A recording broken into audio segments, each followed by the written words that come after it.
TCL is a proud sponsor of the 1500 ESPN studios. TCL, America's fastest growing TV brand. For those who simply can't get enough talk about the Vikings, we present Bonus Chatter. Bonus chatter about your favorite team that's unscripted, unfiltered, and uninterrupted. This is another edition of 1500 ESPN's Purple Podcast. Go get that first down and get a touchdown. Rock 'em, sock 'em. Welcome to another episode of the Purple Podcast. Matthew Coller here, along with ESPN's Courtney Cronin. Courtney, how are you? It's rivalry week. Are you jacked up? I guess so. This is about as jacked as I'm going to get. You know what? Here's what I'm nervous for. I'm nervous for DeShone Kizer. I'm nervous about the possibility that I am going to drive from my wonderful warm home in Richfield, Minnesota, to Lambeau Field in Green Bay and see DeShone Kizer play. That's what I'm afraid of. Well, the good thing is it'll still be warm in Green Bay because this game is happening marginally earlier than it typically happens. But that's not my But you brought up warm home, but, so I mean, clearly it's a priority for you. You don't know what the weather's going to be on Sunday. I actually looked at the forecast. It's going to be pretty nice. Things can change quickly in this region. As we've seen, things can change quickly at the quarterback position, too. Oh, yes, they can. Set me up for that's that one. That's a tremendous point. So we've got a lot to get to on this episode. Talk about Kirk Cousins and situational football. We'll get into some of that. Because you asked Mike Zimmer about fourth quarters and Kirk Cousins, too. So we'll talk about that a little bit. D-line rotation, Mike Hughes and his role and what that means for Mackenzie Alexander. But first, the story of the week, Aaron Rodgers, will he play? Now, I've been just sort of going on the assumption, yeah, he's going to play. But someone pointed out to me that the Vegas line is favoring the Vikings by quite a bit. Which makes me think that there's concern in Vegas that DeShone Kizer will be the quarterback. And now as we get closer, I'm sort of feeling like it's a 50-50 proposition. Yeah, I got a note about that yesterday, that Westgate Super Contest line. They have the Vikings -7. So they're assuming he's not playing at all. And I just wonder how, I'm not a huge odds person or predictions or gambling or anything like that. So it is kind of, I understand the surface level of it, but how are you, when we've seen examples of this before and in much worse circumstances, how are they that confident that he's not playing? I think he's going to play. I'm with the Vikings. You prepare for this team as if number 12 is the quarterback, and you know that he's going to probably be less mobile, but you also know that doesn't make him a statue back there because 28 of his 30 passes last week came from inside the pocket. Yeah, the idea that they're just going to be able to limit him because he is on a hobbled knee is really not true. I mean, he can do anything. And I think that's what Xavier Rhodes told us yesterday was it doesn't matter if he's moving around or not. Sure, that helps him, but he can sit back there and drop dimes anyway. With the Vikings pass rush, that might make a difference for how much he escapes, but he knew that anyway. I mean, Aaron Rodgers was not going to prepare for moving all over the place on the Vikings defensive line because he knows that they're completely stacked and looked phenomenal last week, and Griffin and Hunter beasts. I mean, he knows that. So he was probably going to throw quick regardless. This is not his first time facing a Mike Zimmer defensive line. No, and the last time he escaped the pocket, look what happened to him against the Vikings defense. That's so, right. I mean, there might be, you'd think mentally there'd be some trepidation there. But, I mean, either way, the guy's a magician. That's that part of his game is the best part of his game. But I think the what you see with him throwing the ball quickly and having to, take shots down the field and maybe only one or two reads, that's effective Aaron Rodgers, too. I mean, either version of Aaron that you get is going to be deadly. It's just a matter of the thing that's overlooked in this whole thing of is he going to play, is he not going to play? He needs more contributions from a lot of different areas on his team. I mean, his receivers were good last week, from Adams to Allison. And, you take a look at his tight ends. Where was Jimmy Graham? Where was the run game? Where was Ty Montgomery? Where are all these other parts that, they were very one-dimensional last week, and that is not the way that you beat a Vikings defense. Now, I mean, I'd be happy to give what my prediction is going to be a little bit later on, but I don't see, I mean, this is even for Aaron Rodgers, going against a defense of this strength is a humongous test. Yeah, I think when he first got hurt my prediction would have been, if you want to just talk about this now. Sure. My prediction would have been that the Packers still win this game because I thought, well, he'll just come back and it'll be fine. He'll, whatever, walk it off. If he could do what he did on Sunday night, it's like, well, the guy is at least good enough to be able to make the throws that he did and drop an unbelievable dime in the back of the end zone. And playing at Lambeau, even if it's warm in the middle of the day, is still a pretty tough task. But as we get closer, especially with Devontae Adams dinged up.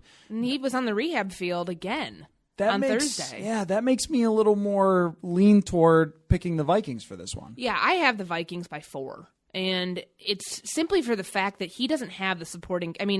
What Rodgers did on Sunday Night Football, masked. I can't say that word. Masks. What? Masks. Is it hard? It's a hard word? But there's a K in there, and I'm not saying it. Masks. Oh, you're just saying masts? It's kind of, I don't know. I need to go to some. Like the thing that's on a boat? Like the mast? Like a mast. Yeah. No, mask. Okay. Anyways. What he did covered up for a lot of the gaping areas that they have on their team. I think there's been just a lot of issues that, there's a very incomplete game that they played. Look at what they were at, at halftime. And that's just a matter of not just Kaiser, but they weren't playing so well even when he was playing in the first half. So, I think that they're going to get overmatched. And 11 on the number 1 defense might be too much for, even just one quarterback who can do some godlike things. He's done some miraculous things, but is he going to get the contributions from everybody else he needs to be able to continue to do that? And I think the different looks that Zimmer showed us a little bit of in week 1, now some of it was because of injury to get Jaron Kearse out there, but having Jaron Kearse blitz off the edge, putting these things on tape of using 3 safeties at once, that's an extra little wrinkle to throw at Aaron Rodgers as he has to rehab and then also mentally prepare for this game if he's playing. If he's not playing, we assume Vikings by 30, right? If he's not playing, and I guarantee this will come out 11th hour on Saturday. Meaning like Saturday afternoon, some national guy will break the news that he is playing or he isn't playing. I think you still go into this thinking, of course he's going to play, but if he doesn't play and it's Deshaun Kaiser, after trading Brett Hundley, then Vikings by maybe 30, 35. But assuming that he does, I thought it was interesting that in week 1, it seemed Mike Zimmer wanted everybody to know that he's going to be doing things a little differently this week or this year with the personnel that he's going to use, mixing in the different defensive linemen. He said that he doesn't foresee as much offensive line shifting around of having especially 4 guys go in at the same time. Yeah, it happened. Okay, how many times did you count that happening? Because only once. I counted it once when all of a sudden you see all 4 of them like ring around the rosy style, holding hands, running out. Not really, but that was something I think is. Of course, you want your starting guys. You want your Everson Griffin and Danielle Hunter in there when there's a goal line situation like there was at the end of the first half or, when the game's on the line. But I am curious to see what it looks like this week because they do run a lot of no huddle and I don't know if they're going to be able to get that many guys in and out. Yep. I think that they might have to, if they're going to do it, start the drive with those players. But the problem there is, like you mentioned, if they get into the red zone, you can't just pull them off the field. But at very least, Zimmer showed that he's going to use some different personnel. We might see George Iloka this week. I don't know. Didn't see him last week. Maybe not quite up to speed yet. Jaron Kearse, I thought, played extremely well in the role that they gave him. And sending this giant 6'4" nickel corner after the quarterback on a blitz is a really different look from what you usually see from a nickel corner that's 5'10". That not only is he just blitzing, which is a problem, but he's also got the wingspan and he can put his hands up in the air and just offer something a little bit different for a quarterback that's a small wrinkle, but it's something that now they have to take a look at. If Rodgers was much closer to 100%, because it feels like if he plays, he's not going to be anywhere close, I would pick the Packers because even though some of their weapons aren't as good, their defensive line is really good. And after what we saw last week, a so-so performance up front. But I think if you're talking about those guys against the Vikings offensive line, that might be a huge difference from what they saw against San Francisco. No, agreed. And but I think we don't give San Francisco's defensive line enough credit. They were very, very good in giving a lot of different exotic looks. And I think that that's something that's kind of the underrated part of Kirk Cousins' win, that it was kind of shaky once again, shaky up and down offensive line play. I mean, what happens when they face an elite defensive line? I'm not calling the Packers that. I mean, they see that 2 weeks from now. But it makes you wonder, when is it really going to get exposed? When is that offensive line? When are the holes going to come off when there's, no pass protection from the right side? Because, I mean, that's something that Rashad Hill's good at. His run blocking's not good at all. But when does that part of the game get exposed? I mean, Riley Reif is playing some of his best football right now, but he can't do that all on his own. And I think, honestly, the reason Tom Compton, you saw his grade look so high, the highest, I think, of his career from Pro Football Focus, is because of who he's playing next to and some of the things that they're able to combine on. So, yeah, I mean, I guess with guys like Muhammad Wilkerson and just like how disruptive they can be up front, Kirk is going to not probably have as much time to throw. I mean, he didn't really have that much time to throw. They pushed the pocket a lot. They forced him out of the pocket at least twice. Yeah. So I think it's going to be kind of this continued test of, how they can aid in protections by maybe bringing in, the inline blockers that we saw on several different occurrences with, tight ends and with CJ Ham and I guess, with Dalvin and, pass protection. But there's going to be, as I said, I think they win this game. I don't think it comes down to that, but it is definitely, you bring up a very legitimate concern. Something that you were asking about with Kirk and Mike Zimmer yesterday that was interesting to me was how Kirk played in the fourth quarter. That if the Vikings defense had not picked off Jimmy Garoppolo twice late in that game, I think we might be talking about something quite different for this week about Cousins struggling in the fourth quarter. So was that a sign of, this is why Kirk doesn't have a winning record in his career because of some of these issues and situations? Or was it just things didn't go that well in the fourth quarter and they'll get it corrected and go forward from that?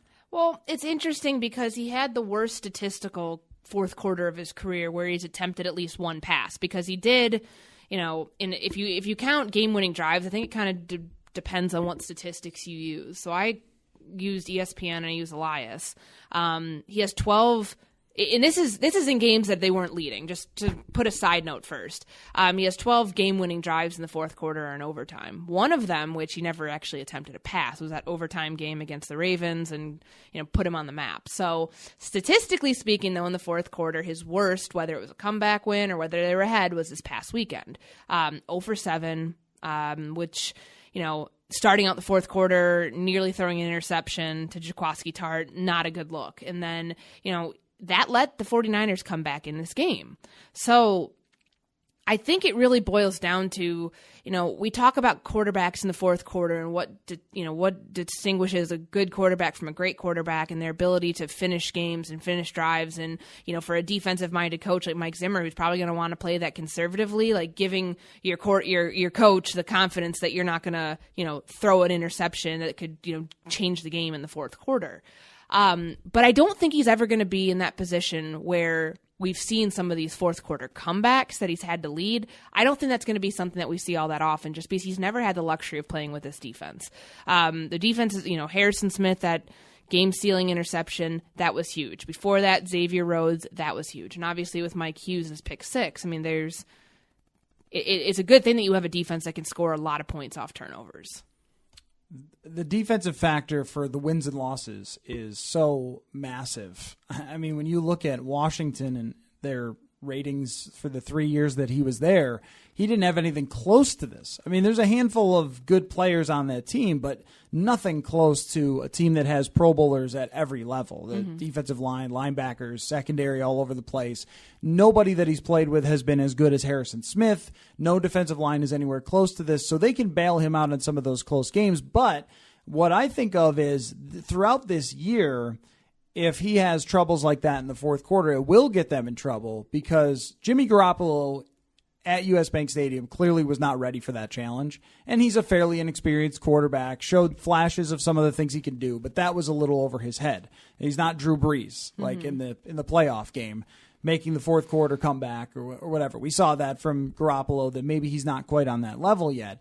But the Vikings are going to play other quarterbacks who are on that level as we go forward. They're going to play Tom Brady. They're going to play Drew Brees. They're going to play Russell Wilson, guys who will finish in the fourth quarter. And if he tightens up like he did and almost throws a pick six, well, somebody's going to catch that at some point, right? So this is something that we are going to be watching closely. And I guess I would say in one way, I'm like, well, it's week one. It was one game. It's fourth quarter that he got away with not playing very well at all.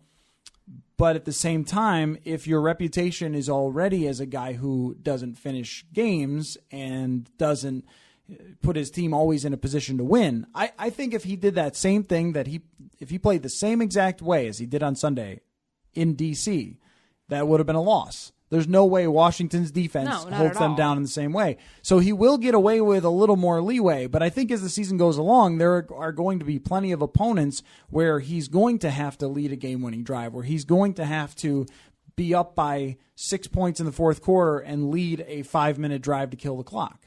Yeah, no, I agree. And that to me is a product of something he's done before. I mean, we talk about how you measure being clutch and, coming through in those moments. It's a small sample size, but 12 games over the course of his career, he's done it. He's also had some help. I mean, he had, I think in the running game last year, and one of his comeback wins later down the season, it was because, one of his running backs was able to score a 25-yard touchdown. I believe Blair Walsh also helped him by missing 3 field goals for Seattle in that game. That was one. And, I mean, he's had drive stall where I think one of his years, Washington kicker hit a 50-yard field goal. Other years there have been drives that have ended in field goals. It's just something that's kind of interesting to look at. I agree with you. It's early. It's week one. But the contrast here is that he goes to face a team. This is his first time at Lambeau, so he's introduced to the rivalry. That's great, whatever. But the last time he played the Packers in 2016, he had one of his best fourth quarter performances ever. And I mean, we know how bad that season, in 2016, how not great their defense was for the Packers. I mean, I don't think that's, it's probably one factor in it. But he was 5 for 6 for 145 yards, touchdown in the fourth quarter. And in that time, I mean, they were never playing from behind. That's why that doesn't count in the comeback wins in the fourth quarter. But this is one of those examples where, it makes you wonder, is he a quarterback that needs that cushion? He's not Matthew Stafford with, and Derek Carr in, being put in those situations because your defense is never going to put you in that situation. But what happens if it does boil down to that? I mean, I just think it's something that's interesting to point out where, the last time he was there, I mean, he was in that fourth quarter, he was dropping bombs. I mean, his average attempt was about, 24 yards per pass. So that's typical Kirk Cousins that we like to see and relying on the deep ball. But I don't know. I just thought it was kind of an interesting little angle to take a look at because what happens when, if it does come into play. They hope it doesn't. They hope that the defense that he has right now prevents that from happening, but it could. It just has the feel that there are going to be many close games this year. And maybe they'll catch a break this week and Deshaun Kaiser will play and they'll win by 30 points and it won't matter. And then if you're 2-0 at this point, throw a big giant party because you've beaten 2 good NFC teams and then you're going to go 3-0 when you play Buffalo in week 3 and then you head into the Rams and Philly game 3-0. I mean, this has got the feel of a big early swing game that if Aaron Rodgers does play, you feel like Cousins will have to come through in one of those situations. And I think you bring up a great point that it's much of being a guy who could come back from behind is what we kind of talk about all the time with quarterbacks, but being ahead is also a skill too. Can you maintain it? Yeah. I mean, heck, that's the reason he went head first last week, which obviously no one wanted to see because what happens if he got hurt. That's probably not the way you should maintain a fourth quarter lead, though. Just saying. Then it's Trevor Siemian and Kyle Sloter time. Oh my goodness. No, but I mean, I just think the point we only talk about quarterbacks when in the fourth quarter when they're championing these game-winning drives. And sure, he has that skill, but how do you preserve a lead too and not throw a game away when you're 0-7 and you haven't completed a pass? Right. It might just be a game-winning drive. You might also qualify as in the fourth quarter, 5 minutes left, you're up by 3 and you lead a touchdown drive. And then it's over. And then the other team has no chance to win, basically. I agree with that. I think it's just statistically speaking, we talk about game-winning drives just from, I think really only people keep track of those, like Elias and ESPN Stats and Information, and I think Pro Football Reference does it too. It's always losing. Yeah, it's always if you're losing. So, but Teddy Bridgewater was a great fourth quarter quarterback. How many comebacks did he have to lead? He was a great fourth quarter quarterback because he could maintain, and I think that's the reason that Mike Zimmer loved him so much, because as a defensive-minded coach, you're not freaking out that he's going to throw an interception. He's going to take the check down there and, preserve your lead. I think that was one area where Bridgewater is significantly better in his short career than Cousins in his. Bridgewater had 2 years of starting, Cousins 3 of really starting, and where when you watch them back and when you look at those numbers, the situational stuff from Bridgewater was fantastic. I mean, it was never make a mistake in a big situation. It's very rare if he did. It was knowing the situation all the time, exactly how much time was on the clock, what the right thing was for that spot. And in Cousins' career, there are times where he hasn't been as good at that. There's a game specifically that I was watching back last year against Kansas City where they need something like 3 yards or whatever on third down, 6 yards, and he launches a go route to Josh Doxson that falls incomplete and forces their kicker to make a long bomb field goal to tie the game against Kansas City. Just like there was no reason to launch it down the field. And that actually happened in this game against San Francisco. There was a play where all three tight ends lined up on one side. Conklin was in the game, and they ran at different levels, underneath, intermediate, and deep. Did that only happen like once, too? Yeah, I think it did. Only the three tight ends once. DeFilippo really flipped around. He de-flipped around the personnel. Because he had them in... He had all three in on the play that, I mean, not as route runners, as inline blockers. He had all three in on the fumble. They were all in on that one. And then gave them the same look later on the pass play, on the play action, right? But I think, didn't you say they were all on one side on that one? Yeah, they were. Okay.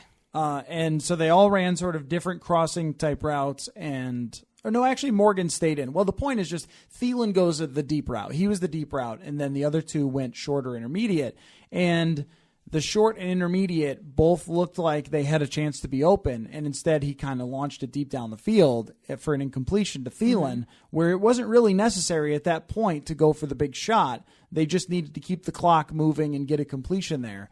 And those little things can make the difference, and if Cousins isn't good in those spots, that's going to make it a lot harder for them, even though the defense will bail them out on occasion. But they won't bail them out against Aaron Rodgers. They won't bail them out against Wilson and against Drew Brees. Yeah, and that's the thing that I think is an interesting thing to keep an eye on. Like, we're all assuming, as we said, Aaron Rodgers is playing until he's not.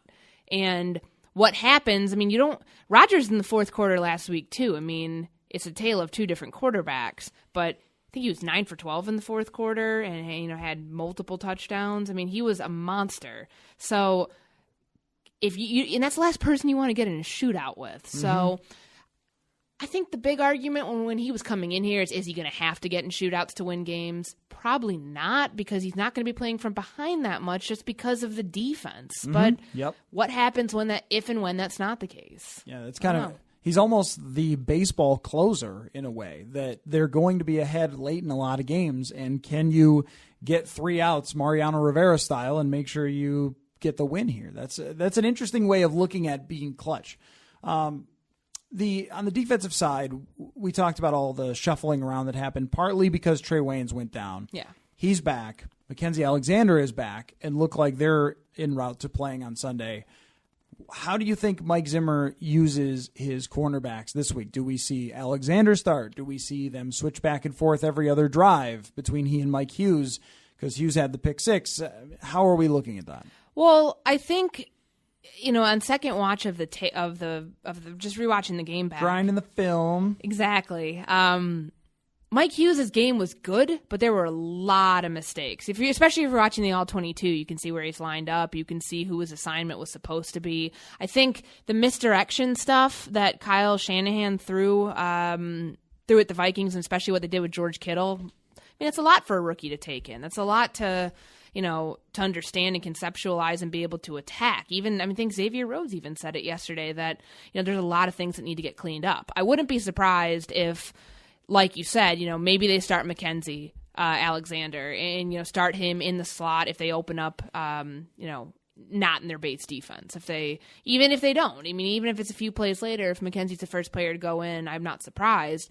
But I think they really liked what they saw out of Mike Hughes. And I mean, that interception is not just Hughes alone. As you mentioned, with the blitz with Jaron Curse, and I think Everson was in on that, got a pressure off that too.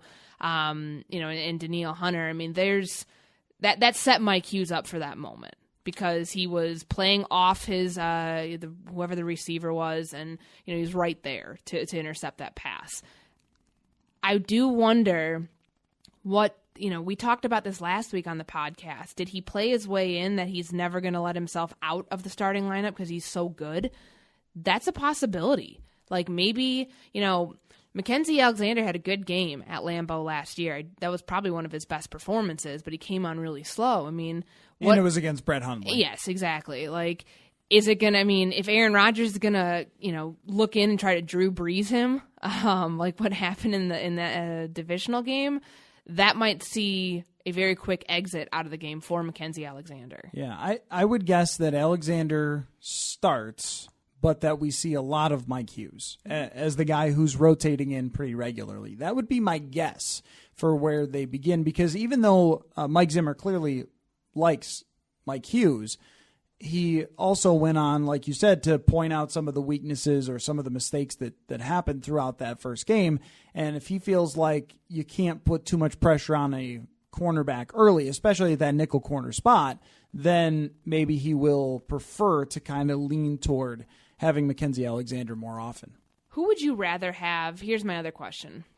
When it comes to the depth factor of the cornerbacks, because last week they got dangerously close to not having any, with Alexander out before the game, and then they lose Trey Waynes, and that's the reason they go to Jaron Curse and like the 3-safety look.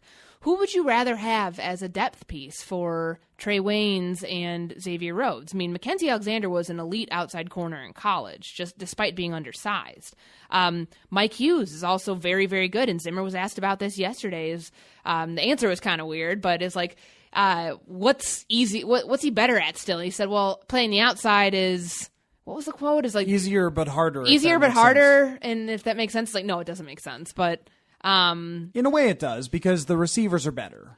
Or, yes, if you're going against, but you have the sideline as your boundary. Yeah, I think that right. the actual fundamentals of the position are easier. But that's where Julio Jones is. Sure.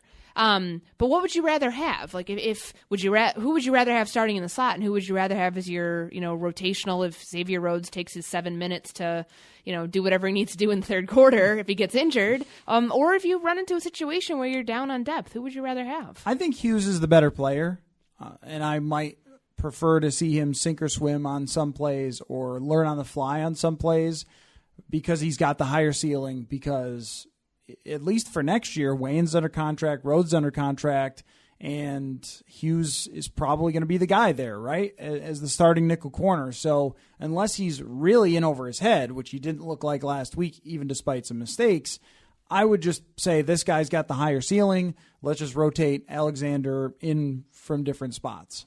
I think that's the way that I would go with it now. Speaking of the rotation, yeah. D-line rotation, sure. I thought that they had a tough time. I mean, when I looked back at every play that they were in, it wasn't very effective. Hiccups. I think that was expected, and they're not going to be able to do it nearly as much as we mentioned this week against the no huddle. But I didn't think it was that bad. When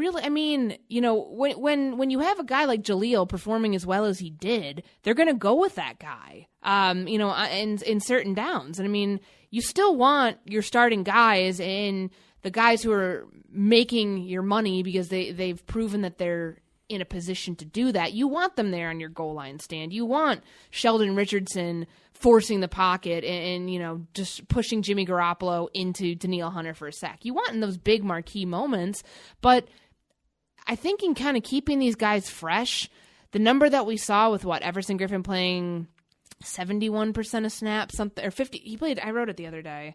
Let me find it really quick. Here we go. 77% of snaps. So he played. That's a fair number, I think. I think that you're never going to get, and I talked about this with Andre Patterson today. I don't think you're ever going to get in that Philly range. It's all situational too. I mean, what the 49ers do offensively is different than what other teams do, and it's not like, oh, we're going to try to rotate this much percentage. And you think about Fletcher Cox, and he played like less than 57% of snaps during the regular season last year as a star defensive tackle. I think he missed a couple games, which probably sunk that down a bit. But I mean, that rotation, I don't know if they're ever going to get down to where it's never going to be a 50-50 split, but it's never, that was the first time that they used all 8 in a game. I would like to, at least in the last few years, I would like to see more of that this week. I don't think we will. But it's something to keep an eye on as you figure out what downs they're rotating guys in, who's going in, and kind of, what that combination looks like. Because it did for a while, just to the naked eye, it looked like guys were running in and out all the time. I think that what we'll see is when the punter, whatever his name is, Matt Weil? Willie? Weil. Wiley? Ask him. No. I got other people to interview. And you know what? I miss Quigley and how close we were, I guess. Anyway, so when they punt it and it traps the other team down inside their 10 or something like that, that's a good time to rotate some guys in. Early in the down. Right. I mean, or a kickoff and they're taking it to the 20 or whatever it might be when the other team has a long way to go. I think what Zimmer is going to try to do here is what hockey coaches have done for a very long time, which is when you have players that aren't as good as your top line guys, you're trying to match them up specifically with the right situations to kind of protect them a little bit because they clearly are not on the same level. And it was interesting to me, and we'll see if this continues to happen, that when the backups came in, Kyle Shanahan went bootleg, like 3 plays in a row, 3 pass completions from Jimmy Garoppolo. And I wonder if he would have done that if Everson Griffin might blow that up off one side. Because Griffin or Hunter might see something pre-snap there and be like, oh, this is a bootleg, he's coming back this other way, and just explode on Jimmy Garoppolo. But with the backups in there, it seemed like he knew he could take advantage. It might be coincidence, but it looked to me like they were using play action almost every time that any backup was in. That's a good point. And, if you're trying to use play action with Everson Griffin in there, you don't have as much time to drop back and make a play. So tell me, what will be the determining factor, aside from Aaron Rodgers, of who wins and who does not win this sports game at Lambeau Field on Sunday? Well, you've seen their draft strategy and how it's evolved over the last few years of how many defensive backs that they choose in the early rounds. Like, for a guy like Kirk Cousins, 7 years in this thing, like you think that there's got to be some sort of, when he sees that on tape, when he sees how many young corners there are, that's what you're scheming for. But, they use a lot of defensive backs. I think they're constantly in a dime package. Like, it just kind of feels like that. And that's something that I think that you scheme for, and that, with a lot of young talent, and you have your receivers and your skill guys should be able to win those battles. That's something that I think you hang your hat on. It's just going to be, does he have enough time to throw? And how does he handle, how does he handle that? I mean, that's something we saw him pick apart the 49ers secondary at points in week 1. But it's kind of like conversely, I mean, we saw what Kyle Shanahan did to the Vikings defense, all the misdirection and, using George Kittle and a number of different ways that they threw Minnesota off. I think it's going to be kind of finding that perfect balance because, this is a new defense. They're used to a Dom Capers defense. A Mike Pettin defense, as Mike Zimmer said yesterday, is going to have more exotic looks. It's just going to be different. And I think that, Kirk kind of is lucky he comes in kind of with a blind eye of he's played the Packers twice in his career, once in the playoffs, once in the regular season. Now it's, he's used to this in a way. He's getting used to this in a way that maybe the other guys on the Vikings offense aren't, because they were so used to seeing something else. And, it's kind of been left out of this whole thing. John DeFilippo coached under Mike Pettin in Cleveland. I mean, that was his head coach when he was the offensive coordinator there the first time. Mm-hmm. I don't think anybody asked him about it today, but that's incredible institutional knowledge to have going into this game and what they might try to do, and him being able to scheme against that. The Mike Pettin factor is big for me for what Green Bay does for this whole year. I mean, having covered him in Buffalo, I thought he was a very smart defensive mind, and that he's going to be a difference maker in getting the most out of Green Bay's talent. I look at the rookie corners as a big part of this, but also Dalvin Cook averaged 2.5 yards a carry. I thought he still played really well and showed explosiveness, and I saw a stat that Dalvin Cook had 45 yards gained after contact. Yeah. He only had 40 yards total gain, so he's basically getting all of his yards after contact. Clay Matthews said yesterday we saw him break, even on the fumble, he broke 4 tackles, right, just about, which I don't know if that was the actual one. But, on the screen pass that went 17 yards, he made 2 guys miss. I mean, he's a very physical finesse backer, too, which, they're going to have to put a lot of weight on him this week. And that's what I think if Rodgers plays. Everything has to go with that. If Rodgers plays, that's the biggest difference maker to me for whether the Vikings win or lose is can they get Dalvin Cook in space a little more? Can they get him some holes to run through? Because if you give him any space, he's going to have a big day. So can they get 100 yards rushing out of him? Can they get 6 more catches, but maybe 1 for 25 yards or something like that? I thought they did a good job with it, but I think the offense's success or failure is based on how well they can block for him and create space for him running and getting out on those screenplays. And that kind of goes back to why Pat Elflein is so important. Anyway, so we got to run up to practice, and we will be at Lambeau, right? You'll be Lambeau. All right. So we will talk to you again very soon on the Purple Podcast. Football. You want to say football one time before we leave? No, you can say it. Okay, football. Football. Florence moves in. I'm Ed Donahue with an AP News Minute. We want to keep our people safe, keep their property secure. That is the goal of the governor of South Carolina, Henry McMaster. Power outages are already being reported in coastal parts of North Carolina. James Sarvis is in a shelter in Conway, South Carolina. He has a message for Hurricane Florence. Be gentle. That's highly unlikely. Florence's outer bands are moving through the Carolinas. North Carolina Governor Roy Cooper is worried about storm surge. Catastrophic effects will be felt outside the center of the storm due to storm surge as high as 9 to 13 feet. That's the second story of a house.